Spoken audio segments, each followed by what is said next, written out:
നമുക്കിന്ന് cabbage fry ഉണ്ടാക്കിയാലോ? ചിക്കൻക്ക് വില കൂടിക്കൊണ്ട് വരാണ്. കുട്ടികൾക്കാണെങ്കിൽ ചിക്കൻ ഇല്ലാതെ കടി ഒന്നും കഴിക്കൂല. ജസ്റ്റ് ഒരു ക്യാബേജ് ഉണ്ടായാൽ മതി, ഡിഫറെന്റ് രീതിയിലുള്ള ഫുഡ് ഉണ്ടാക്കും. സോ ഇന്ന് ഞാൻ ഉണ്ടാക്കുന്ന ഈ ഒരു കടി ഉണ്ടല്ലോ, അടിപൊളിയാണ്. കുട്ടികൾക്ക് ഭയങ്കര ഇഷ്ടമായിരിക്കും. ഈ വീഡിയോ എങ്ങനെ ഉണ്ടാക്കുന്നതെന്ന് നോക്കാം. ഈ വീഡിയോ നോക്കുന്ന മുമ്പായിട്ട് ആരെങ്കിലും എൻ്റെ ചാനൽ സബ്സ്ക്രൈബ് ചെയ്യാത്തവണെങ്കിൽ ഒരു തവണ സബ്സ്ക്രൈബ് ചെയ്തിട്ട് സപ്പോർട്ട് ചെയ്യാൻ മറക്കരുതേ.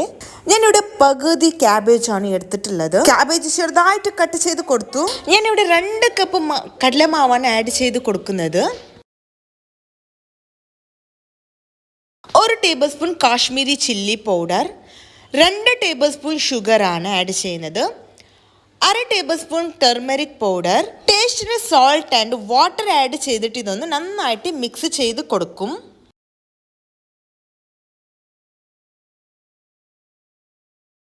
ഫൈനലായിട്ട് ആഡ് ചെയ്യുന്നത് കൊറിയൻഡർ ലീവ്സ് ആണ്. പിന്നെ ഇച്ചിരി ചില്ലിയും ആഡ് ചെയ്യുന്നുണ്ട്.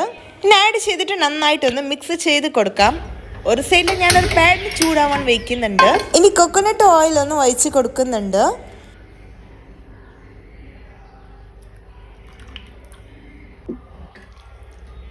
ഓയിൽ ചൂടായ ശേഷം നമ്മൾ വെച്ചിട്ടുള്ള ഈ ക്യാബേജ് മസാല കുറച്ചായിട്ട് ഇട്ട് കൊടുക്കണം.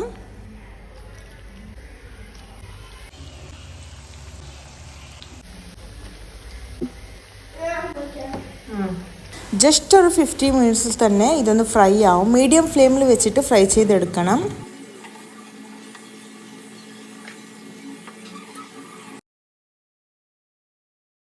യെസ്, നമ്മൾ ക്യാബേജ് ഫ്രൈ ಅಂತೂ റെഡി ആയി.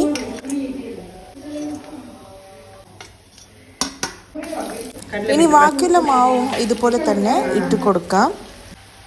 ഡിയർ ഫ്രണ്ട്സ്, നമ്മൾ ഒരു തവണ ഫ്രൈ ചെയ്തിട്ടുള്ള ഓയിൽ ജസ്റ്റ് ഒരു 4 to 5 ടൈംസ് ഫ്രൈ ചെയ്ത ശേഷം പിന്നെ ആ ഓയിൽ കളയുക. കൂടുതലായിട്ട് ഫ്രൈ ചെയ്ത് കുട്ടികൾക്ക് കൊടുക്കാതിരിക്കുക. ഫൈനലി നമ്മൾ ക്യാബേജ് ഫ്രൈ റെഡി ആയി. ഈവനിങ് സ്നാക്സ് ആയിട്ട് കുട്ടികൾക്ക് പെട്ടെന്ന് ഉണ്ടാക്കി കൊടുക്കാൻ പറ്റാവുന്ന ഒരു സ്നാക്സ് കൂടിയാണിത്. കുട്ടികളാണെങ്കിൽ ഇഷ്ടപ്പെട്ട് കഴിക്കും. ഇന്നത്തെ വീഡിയോസ് ഇത്രയേ ഉള്ളൂ. ഇഷ്ടപ്പെട്ടാൽ like, share, subscribe. Thank you for watching. By.